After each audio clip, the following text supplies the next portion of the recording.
ಕನ್ನಡ ನೆಲದಲ್ಲಿ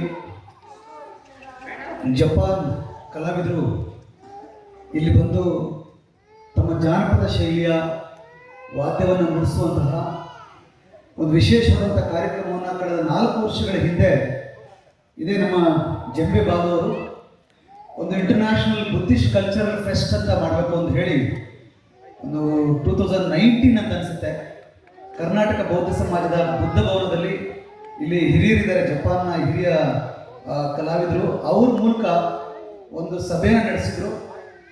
ಆದರೆ ಕೋವಿಡ್-19ನ ಎಫೆಕ್ಟ್ ಎರಡು ವರ್ಷ ಕಂಟಿನ್ಯೂ ಆದ ಕಾರಣಕ್ಕೆ ಇದೊಂದು ದೊಡ್ಡ ಮಟ್ಟದಲ್ಲಿ ಆಯೋಜನೆ ಮಾಡಬೇಕು ಅನ್ನೋ ಥರದ ಆಲೋಚನೆ ಇತ್ತು. ಬಟ್ ಇವತ್ತು ಎಗೈನ್ ಎಲೆಕ್ಷನ್ ಟೈಮಲ್ಲಿ ಆಗಿರೋದ್ರಿಂದ ಸ್ವಲ್ಪ ಸಮಯದ ವ್ಯತ್ಯಾಸ ಆಯಿತು. ಇಲ್ಲಾಂದರೆ ನಿಜವಾಗ್ಲೂ ಇಡೀ ರಾಜ್ಯದಾದ್ಯಂತ ಈ ಒಂದು ಜನಪದ ಕಲೆಯನ್ನು ಇಷ್ಟಪಡುವಂಥವ್ರು, ಆರಾಧಿಸುವಂಥವ್ರು, ಮಾಡುವಂಥವ್ರು ಲಕ್ಷಾಂತರ ಜನಗಳ ಮುಂದೆ ಈ ಒಂದು ಅದ್ಭುತವನ್ನು ತೋರಿಸಬೇಕು ಅಂತಕ್ಕಂಥದ್ದು ಇತ್ತು. ಚುನಾವಣೆಯ ಕಾರಣಕ್ಕೆ ಇಲ್ಲಿ ರವೀಂದ್ರ ಕಲಾಕ್ಷೇತ್ರದಲ್ಲಿ ಇದು ಸಾಧ್ಯ ಆಗಿದೆ. ಮುಂದಿನ ದಿನಗಳಲ್ಲಿ ಈ ಜಪಾನ್ ಕಲಾವಿದರ ವಿಶೇಷವಾದಂಥ ಕಲೆ ಮತ್ತು ನಮ್ಮ ಇಂಡಿಯನ್ ಫೋಕ್ ಬ್ಯಾಂಡ್ ಏನು ಜಂಬೆ ಬಾಲಣ್ಣ ಅವರ ಒಂದು ಟೀಮ್ ಏನಿದೆ, ಇದರ ಪ್ರದರ್ಶನ ಲಕ್ಷಾಂತರ ಜನಗಳ ಮುಂದೆ ಆಗಬೇಕು. ಇದು ಚರ್ಮವಾದ್ಯ ಮಾತಾಡ್ತವೆ, ನಮ್ಮ ನೆಲಮೂಲ ಸಂಸ್ಕೃತಿಯನ್ನು ಮಾತಾಡ್ತಕ್ಕಂಥದ್ದು. ಬೇರೆ ಬೇರೆ ವೆಸ್ಟರ್ನ್ ಮ್ಯೂಸಿಕ್ಗಳು 1000 ಲಕ್ಷ ಬಂದೋದ್ರೂ ಕೂಡ ಚರ್ಮವಾದ್ಯ ಅಥವಾ ಈ ಜನಪದ ಮೂಲದ ಕಲೆ ತಮಟೆಯಿಂದ ಹಿಡ್ಕೊಂಡು, ತಮಟೆ ನಮ್ಮ ಬೇಸು, ಆ ತಮಟೆಯ ಒಂದು ಕಲೆಯನ್ನು ಜಪಾನ್ಗೆ ವಿಸ್ತರಿಸಿದರೆ. ಆ ತಮಟೆ ಅವರ ಆಸೆ ಏನಂದರೆ ಬೆಂಗಳೂರಲ್ಲಿ ಏನು ಅರಮನೆ ಮೈದಾನದಲ್ಲಿ ಕನಿಷ್ಠ 1,000 ಜನ ತಮಟೆ ಕಲಾವಿದರು, ಬಾಬಾ ಸಾಹೇಬ್ ಅಂಬೇಡ್ಕರ್ ತರ ಸೂಟ್ ಹಾಕೊಂಡು 1,000 ಜನ ಕಲಾವಿದರು ತಮಟೆ ನುಡಿಸ್ಬೇಕು ಅಂತ ಜಂಬೆ ಬಾಲಣ್ಣ ಯಾವಾಗಲೂ ಹೇಳ್ತಾ ಇರ್ತಾರೆ. ಐ ಥಿಂಕ್ ಮುಂದಿನ ದಿನಗಳಲ್ಲಿ ತಮಟೆ ನುಡಿಸೋರು ಅಂದರೆ ಎಂತೆಂಥದ್ದು ಡ್ರೆಸ್ ಹಾಕೊಂಡು ಹೆಂಗೋ ನುಡಿಸ್ತಾರೆ ಅಂತಕ್ಕಂಥದ್ದಲ್ಲ. ತಮಟೆನೂ ಕೂಡ ಮೃದಂಗದಷ್ಟೇ, ತಬಲಾದಷ್ಟೇ ಅಥವಾ ಯಾವುದು ಶಾಸ್ತ್ರೀಯ ಸಂಗೀತದ ಒಳಗಡೆ ಸಿಕ್ಕೊಂಡಿದೆಯೋ ಅದರಷ್ಟೇ ಶ್ರೇಷ್ಠ ಮತ್ತು ಅದೇ ಮೂಲ ಅಂತಕ್ಕಂಥದ್ದನ್ನ ಮುಂದಿನ ದಿನಗಳಲ್ಲಿ ಇಂಡಿಯನ್ ಫೋಕ್ ಬ್ಯಾಂಡ್ ಜಂಬೆ ಬಾಲಣ್ಣ ತಂಡದಿಂದನೇ ಅದು ಸಾಧ್ಯ ಆಗುತ್ತೆ.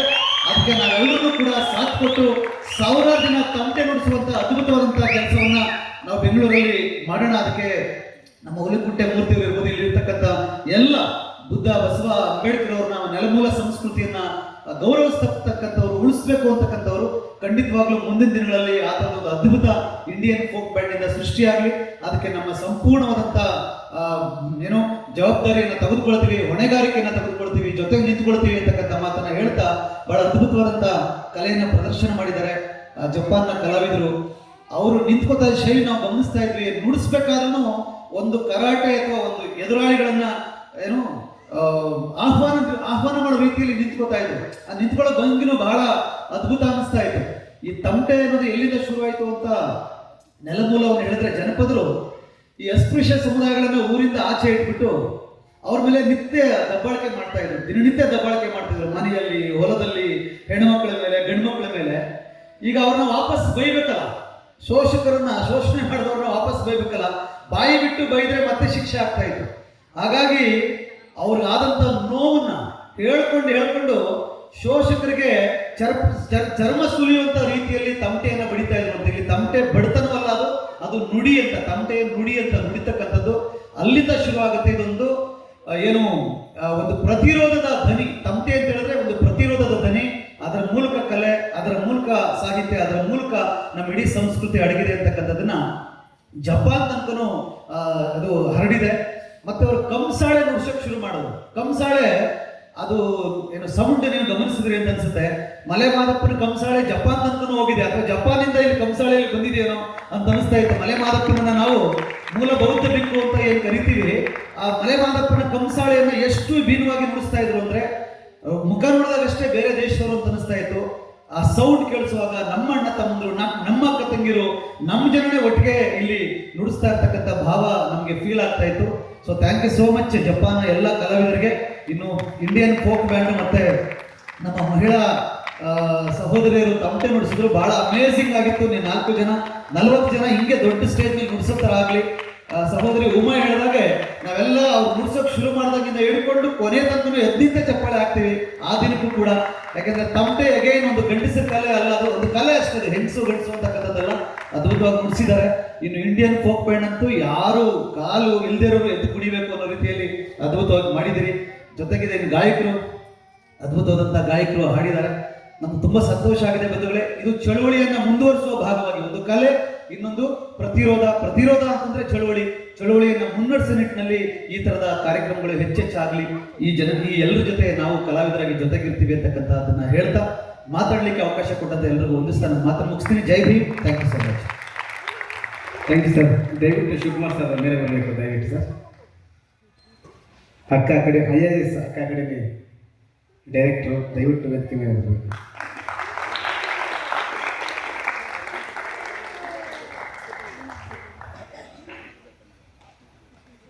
ಸರ್ ಕಾರ್ಯಕ್ರಮ ಕುರಿತು ಹೇಳಿ ಮಾತು ಸರ್.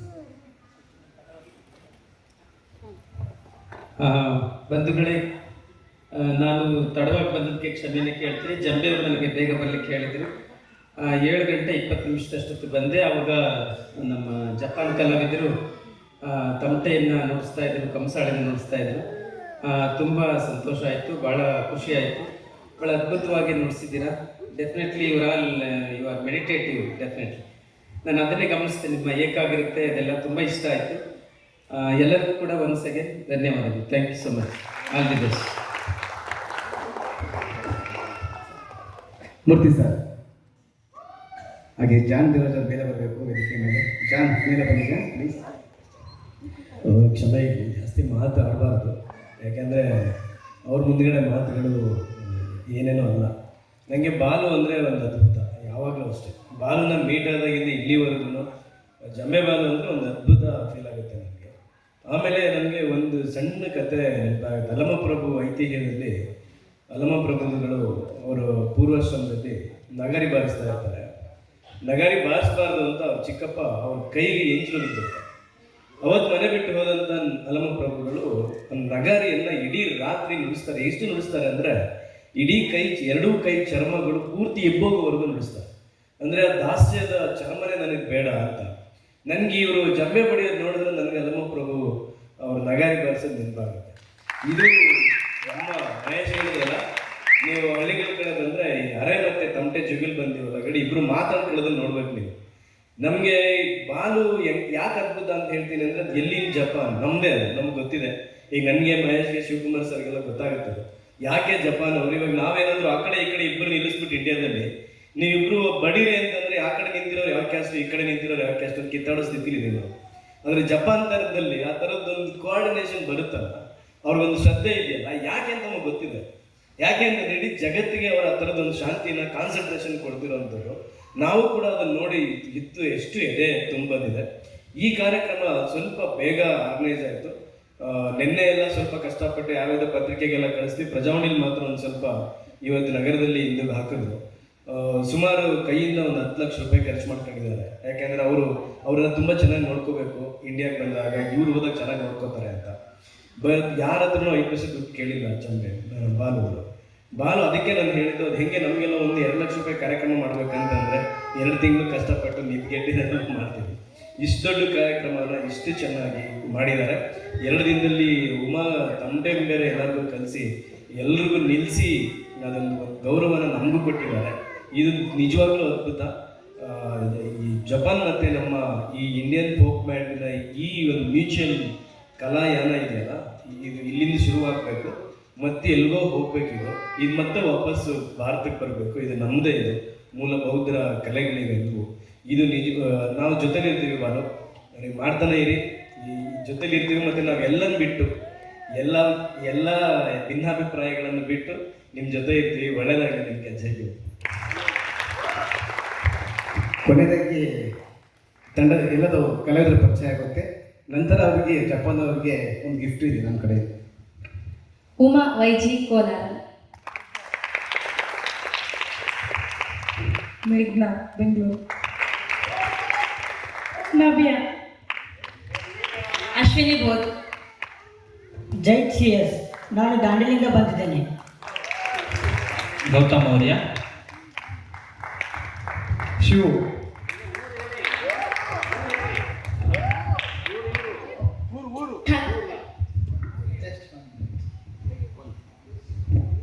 ಒಂದು ಅರಸೀಕೆರೆ ತಾಲೂಕು ಆರ್ನಳ್ಳಿ. ಶಿವು ಅಂತ ಹೇಳ್ಬಿಟ್ಟು ಚಿಕ್ಕಬಳ್ಳಾಪುರ ಹತ್ರ ನಮ್ಮ ಹಳ್ಳಿ ನೌಕರನಹಳ್ಳಿ ಅಂತ. ಮೇಗುಮಿ. ಯೋಶಿ. ರೋಷನ್ ಬೆಂಗಳೂರು. ಅಣ್ಣಾದು. ತೇಜಸ್ ಬ್ಯಾಂಗ್ಳೂರಿಂದ. ನಾಗೇಶ್ ಅಜ್ಜಿ ಚಿಕ್ಕಬಳ್ಳಾಪುರ. ಎಲ್ಲರಿಗೂ ನಮಸ್ಕಾರ. ದೇವರಮುಳ್ಳೂರು ಮಹೇಶ್ ಕುಮಾರ್. ನನ್ನ ಆತ್ಮೀಯ ಸಹೋದರ ಕೀಬೋರ್ಡ್ ಆರ್ಟಿಸ್ಟ್ ಓಂ ಪ್ರಕಾಶ್ ಯಲಂಕದಿಂದ. ಹೇಗೆ ನೀವು ಹೇಳಲ್ವಾ? ಇಲ್ಲ ಹೇಳಿ. ಮೇಚಿ ಅರುಣ್ ಕುಮಾರ್, ದೇವರಹಳ್ಳಿ ಹತ್ರ ವೆಂಕಟಗಿರಿ ಕೋಟೆ ಅಂತ ಗುಂಟೂರು. ಮಹೇಶ್ ಬೆಂಗಳೂರು. ವಿಶ್ವ ಬೆಂಗಳೂರು. ಮೋಹನ್ ಅಂತ ಇಂಡಿಯನ್.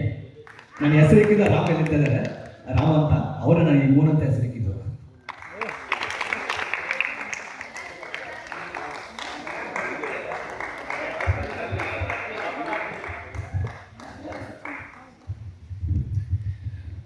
ಜಾನ್ ಜಾನ್ ತಂದೆ ಊರು ಚಿಕ್ಕಬಳ್ಳಾಪುರ. ಗೆಳೆಯರು ಭಾರಿ ಉತ್ತಮವಾದ ಕಲೆಗಳನ್ನು ಪ್ರದರ್ಶನ ಮಾಡಿದ್ದಾರೆ. ಬಟ್ ನಮ್ಮ ಇಂಡಿಯನ್ ಫೋಕ್ ಗೆಳೆಯರಿಗೆ ಒಂದು ನಾನು ವಿಷಯ ಹೇಳಿದೆ. ಭಾಳ ಚೆನ್ನಾಗಿ ಮಾತಾಡಿದ್ರು ಮಹೇಶನವರು, ಭಾಳ ಚೆನ್ನಾಗಿ ಹೇಳಿದ್ರು. ಇದರ ಸ್ಟೇಚರ್ ಏನು, ತಮಟೆನ ನಾನು ಭಾಳ USA ಇಂದ ನ್ಯೂಯಾರ್ಕಿಂದ ಹಿಡಿದು ಯುನೈಟೆಡ್ ನೇಷನ್ಸಲ್ಲಿ ತಮಟೆ ಪ್ಲೇ ಮಾಡಿದೆ. ನಾನು ಯುನೈಟೆಡ್ ನೇಷನ್ಸಲ್ಲಿ ಕನ್ನಡ ಕೂಡ ಫಸ್ಟ್ ಟೈಮ್ ನಾನು ಮಾತಾಡಿದೆ, ನ್ಯೂಯಾರ್ಕ್ ಯುನೈಟೆಡ್ ನೇಷನ್ಸಲ್ಲಿ. ಇಂಥ ಉತ್ತಮ ಕಲಾವಿದ ನನಗೊಂದು ವ್ಯತ್ಯಾಸ ಕಾಣ್ತಾ ಇದ್ದೀನಿ. ನಾನು ಉಮಾ ಅವ್ರಿಗೆ ಹೇಳ್ತಾ ಇದ್ದೆ, ಒಂದು ಡಿಫ್ರೆನ್ಸ್ ಇದೆ ಶಬ್ದ ಮಾಡೋದಕ್ಕೂ ಮ್ಯೂಸಿಕ್ ಪ್ಲೇ ಮಾಡೋದಕ್ಕೂ. ನಮ್ಮ ಗೆಳೆಯರಿಗೆ ಅದರ ತಪ್ಪು ತಿಳ್ಕೊಬೇಡಿ.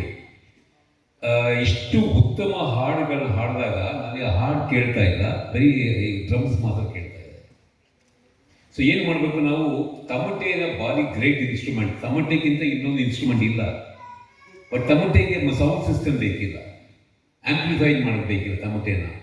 ಸೊ ಈ ಬ್ಯಾಲೆನ್ಸ್ ಮಾಡಬೇಕಾಗಿರುತ್ತೆ. ಸೊ ಒಂದೊಂದು ತಮಟೆ ಇಲ್ಲಿ ಏನಾಗ್ತಾ ಇದೆ, ಬೇರೆ ಬೇರೆ ಚರ್ಮಗಳ ಲೆದರ್ಗಳಿದೆ, ವ್ಯತ್ಯಾಸಗಳಿದೆ. ಸೊ ಇದನ್ನು ಆ ಸೌಂಡನ್ನ ನಾವು ಕೇಳಬೇಕು. 10 ಡ್ರಮ್ಸ್ ಇದ್ದರೆ 10 ಬೇರೆ ಬೇರೆ ಸೌಂಡ್ಗಳನ್ನ ಕೇಳಬೇಕು. ಬಟ್ ನಾನು ಯಾವಾಗಲೂ ಬಾಲು ಹೇಳ್ತಾ ಇರ್ತೀನಿ, ಬ್ಯಾಲೆನ್ಸ್ ಮಾಡಿ. ಯಾಕೆ ಪಾಶ್ಚಿಮಾತ್ಯ ಸಂಗೀತಗಳು ಆರ್ಕೆಸ್ಟ್ರೇಷನ್ ನಮ್ಮ ಪದ್ಧತಿ ಅಲ್ಲ. ಆರ್ಕೆಸ್ಟ್ರೇಷನ್ ಅದು ವೆಸ್ಟರ್ನ್ ಕಾನ್ಸೆಪ್ಟ್. ಆದರೆ ನಾವೀಗ ಆರ್ಕೆಸ್ಟ್ರಾ ಮಾಡ್ತಾ ಇದ್ದೀವಿ. ಹಾಗಾಗಿ ನಾನು ಕೇಳ್ಕೊಳ್ಳೋದು, ಎಲ್ಲ ಸೌಂಡಿಗೂ ಒಂದು ಬೆಲೆ ಕೊಡಿ ಅಂತ ಹೇಳಿ. ಎಲ್ಲ ಜಂಬೆಗಳಿಗೂ ಒಂದು ಮೈಕ್ ಬೇಕೇ ಇರಲಿಲ್ಲ. ಯಾಕಂದರೆ ಅವರು ಎಷ್ಟು ನಾವು ಉಮಾನ ಕೇಳಕ್ಕೆ ಬಂದೆ, ಈ ಗೆಳೆಯರ ಹಾಡನ್ನು ಕೇಳಕ್ಕೆ ಬಂದೆ. ಬಟ್ ಏನಾಗ್ತದೆ, ಭಾರಿ ದೊಡ್ಡ ಸೌಂಡ್ ಬರ್ತಾ ಇದೆ. ಸೊ ನಾನು ಜಾಪನೀಸ್ ಗೆಳೆಯರಿಂದ ಏನು ಕಲ್ತ್ಕೊಂಡೆ, ಸೂಕ್ಷ್ಮವಾಗಿ ಪ್ಲೇ ಮಾಡ್ತಾರೆ. ಆ ಡಿಸಿಪ್ಲಿನ್ ನೋಡಿದ್ರೆ ಸ್ವಲ್ಪ ಟಚ್ ಮಾಡ್ತಾರೆ ಅಷ್ಟೇ. ನಾನು ಪ್ರದರ್ಶನ ಮಾಡಿದೆ, ಒಂದು ಸಣ್ಣ ಮೌತವರ್ಗದ ಅಷ್ಟೇ, ಅದು ಎಷ್ಟು ದೊಡ್ಡ ಸೌಂಡ್ ಮಾಡುತ್ತೆ ನನಗೆ. ಸೊ ಅದರಲ್ಲಿ ಸುಮಾರು 4 ಆಕ್ಟೇವ್ ಇದೆ. ನಾನು ಪ್ಲೇ ಮಾಡೋ ಒಂದು ಹಾರ್ಮೋನಿಕ 4 ಆಕ್ಟೇವ್ ಇದೆ. ಸೊ ನಾನು ಯಾಕೆ ಹೇಳ್ತೀನಿ ಅಂತ ಹೇಳಿದ್ರೆ, ನಮ್ಮ ತಂಡಗಳು ಅಂತಾರಾಷ್ಟ್ರೀಯ ಮಟ್ಟಕ್ಕೆ ಬೆಳಿಬೇಕು. 1,000 ತಮಟೆಗಳು ಬಂದರೂ ಕೂಡ 1,000 ಬೇರೆ ಬೇರೆ ತಮಟೆಗಳು ನುಡಿಸ್ತಾರೆ ಅಂತ ಹೇಳ್ಬಿಟ್ಟು. ಗೆಳೆಯರೆ, ನೀವು ಆ ಒಂದು ಸ್ಟ್ಯಾಂಡರ್ಡ್ನ ತಲುಪಬೇಕು ಅಂತ ನನ್ನ ಆಸೆ. ದಯವಿಟ್ಟು ಶಬ್ದ ಮಾಡಬೇಡಿ, don't make noise, make music. Music ಭಾಳ ಇಂಪಾರ್ಟೆಂಟ್. ಅದು ನಾವು ಭಾಳ ಪ್ಲೇ ಮಾಡ್ತಾ ಕಲಿಬೇಕಾಗಿರುತ್ತೆ ನಾವು. ಯಾಕಂದರೆ ತಮಟೆನ ನಾವು ನಿಜಕ್ಕೂ ಅಂತಾರಾಷ್ಟ್ರೀಯ ಮಟ್ಟಕ್ಕೆ ಕರ್ಕೊಂಡು ಹೋಗ್ಬೇಕು ಅಂದರೆ, ನಿಜಕ್ಕೂ ದಕ್ಷಿಣ ಭಾರತದ ಪ್ರಖ್ಯಾತ ಒಂದು ವಾದ್ಯ ಅಂದರೆ ತಮಟೆನೇ. ಟೊಮ್ಯಾಟೊ ಇಲ್ಲದೆ ಸಾಂಬಾರಿಲ್ಲ, ತಮಟೆ ಇಲ್ಲದೆ ಊರಿಲ್ಲ, ಅರ್ಥ ಮಾಡ್ಕೊಳ್ಳಿ. ಹಾಗಾಗಿ ಬಟ್ ಇದೊಂದು ದೊಡ್ಡ ಪ್ರಯತ್ನ. ಬಾಲು ನನ್ನ ಬಾರ್ನ್ ಫ್ರೀ ಸ್ಕೂಲಲ್ಲಿ ಇದ್ದು ಅಂತಾರಾಷ್ಟ್ರೀಯ ಮಟ್ಟಕ್ಕೆ ಹೋಗಿ ಎಲ್ಲೆಲ್ಲಿ ಚೈನಾ ಹಂಗೆ ಎಲ್ಲ ಕಡೆ ಭಾಳ ಹೆಸರು ಮಾಡಿ, ಆಮೇಲೆ ಈ ಜಾಪನೀಸ್ ಗೆಳೆಯರನ್ನ ಕರ್ಕೊಂಡು ಬಂದೆ. ನಾನು ಭಾರಿ ಹೆಮ್ಮೆ. ಬಾಲು ನನ್ನ ಹತ್ರ ಬಂದಾಗ 14 ವಯಸ್ಸು, ಈಗ ನೋಡಿ ಎಷ್ಟು ದೊಡ್ಡಕ್ಕೆ ಎಷ್ಟು ಬೆಳಿತಾನೆ. ಬಾಲು ಇನ್ನು ಬೆಳಿಬೇಕು. ನಾನು ಯಾವಾಗಲೂ ಬಾಲು ಹೇಳೋದು, ನೀನು ಕವನ ಬರೀತಾ ಇದೆ, ಏನಾಯ್ತು, ಗದ್ದರ್ ನಮ್ಮ ಜೊತೆಗೆ ಇಲ್ಲ, ಗದ್ದರ್ ಥರ ನೀನು ಬರಬೇಕು ಅಂತ ಹೇಳ್ತಾ ಇರ್ತೀನಿ ಅಲ್ವಾ. ಬಾಲು ನಮ್ಮ ಗದ್ದರ್ ಆಗ್ಬೇಕಾಗಿಲ್ವಾ? ಆಗಲೇಬೇಕು. ನಾವು ನಮ್ಮ ಒಂದು ಅಂಬೇಡ್ಕರ್ ವಾದನ ಮುಂದೆ ತಗೊಂಡು ಹೋಗ್ಬೇಕು ಅಂದರೆ ನಮ್ಮ ಎಲ್ಲ ಗೆಳೆಯರು ಕೂಡ ಐಡಿಯಾಲಜಿಕಲ್ ಆಗಿ ಚಿಂತನೆ ಮಾಡಿ ಇದನ್ನು ತಗೊಂಡು ಹೋಗ್ಬೇಕು ಅಂತ ಕೇಳ್ತೀನಿ. ನಮ್ಮ ಹಾಡುಗಳು ಕೂಡ ನಾನು ಅಂಬೇಡ್ಕರ್ ಹಾಡು ಕೇಳೋದ್ರೂ ಬಂದೆ ಇವತ್ತು. ಗೆಳೆಯರೆ, ದಯವಿಟ್ಟು ಅಂಬೇಡ್ಕರ್ ವಾದನ ತಗೊಂಡೋಗಿ ಹಾಡುಗಳ ಮೂಲಕ ತಗೊಂಡು ಹೋಗ್ಬೇಕು. ಈ ಒಂದು ಹೊಸ ಸಂಸ್ಕೃತಿ, ಶಾಂತಿಯ ಸಂಸ್ಕೃತಿ ತಗೊಂಡು ಹೋಗ್ಬೇಕು. ಎಲ್ಲೆಡೆಗೂ ಹೋರಾಟನೇ. ಇವತ್ತು ಪ್ಯಾಲೆಸ್ಟೀನಲ್ಲಿ 36,000 ಮಕ್ಕಳನ್ನ ಕೊಂದಾಕಿದ್ದಾರೆ. ಯಾಕಂದರೆ ನಾವೆಲ್ಲ ಸೈಲೆಂಟ್ ಆಗಿದ್ದೀವಿ. ಅದು ಇಡೀ ಜಗತ್ತೇ ಎದ್ದಿದೆ. ನನಗನ್ನಿಸ್ತು ಇವತ್ತು ನಾವು ಇದನ್ನು ನುಡಿಸೋಕ್ಕೆ ಮುಂಚೆ ಎಲ್ಲ ಪ್ಯಾಲೆಸ್ಟೀನ್ ಮಕ್ಕಳಿಗೆ ಈ ಒಂದು ನಮ್ಮ ಒಂದು ಕಾರ್ಯಕ್ರಮ ಅಂತ ಹೇಳಿದ್ರೆ ಎಲ್ಲೋ ಹೋಗ್ತಾ ಇತ್ತು. ಇಡೀ ಜಗತ್ತೇ ಹೋಗ್ತಾ ಇದೆ, ಭಾರತ ಮಾತ್ರ ಹೋಗ್ತಾ ಇಲ್ಲ. ಯಾಕೆ? ಥಿಂಕ್ ಮಾಡಿ. ನಮ್ಮ ವಾದ್ಯನ, ನಮ್ಮ ಸಂಸ್ಕೃತಿನ ಸ್ವಾತಂತ್ರ್ಯಕ್ಕಾಗಿ, ಆಮೇಲೆ ಒಂದು ಶಾಂತಿಯ ಸಂಸ್ಕೃತಿ ಆಗಬೇಕು ಅಂತ ಹಾರೈಸ್ತಾ ನಾನು ನನ್ನ 2 ಮಾತು ಧನ್ಯವಾದ.